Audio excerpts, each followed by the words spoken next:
3 puntos y gracias. Eso deben pensar los aficionados de la Roma tras ver el gris partido de su equipo ante el Bolonia, pero que gracias a Olsen y a su eficacia de cara a portería acabó por dejar la victoria en casa. Kolarov, de penalti, y Feisio, anotaron para los locales.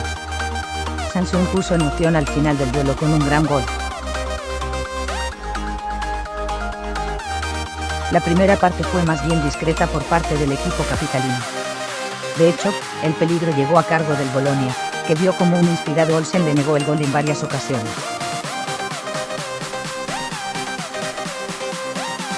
La primera fue en el minuto 8 a Roberto Soriano, que estuvo bastante activo en la primera mitad aunque no afortunado.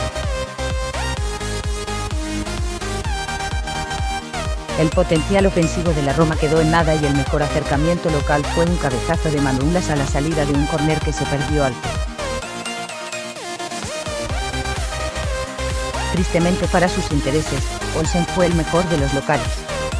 Cerca del descanso tuvo doble trabajo con una parada abajo a un tiro lejano de Poli. El rechace cayó a pies de Dera, pero el meta chico perfecto y mantuvo las tablas antes del asueto. Soriano, con un tiro al larguero en la última jugada del primer acto, podría haber cambiado el guión del partido.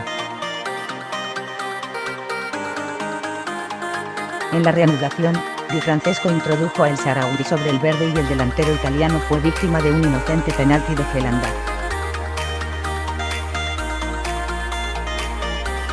Kolarov no perdonó y engañó a Skurovski para anotar un 1-0 que dio aire a la Roma.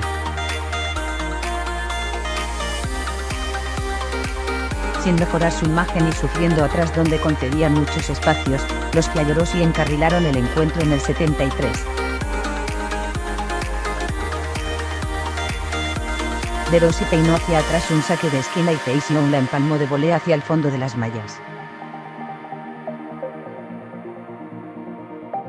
El Bolonia no se rendía y seguía dando sensación de peligro hasta que en el 84 Samsun anotó un auténtico golazo. El ex del Villarreal entró en el área y se fue centrando sin que ningún rival le entrara y batió a Olsen por abajo.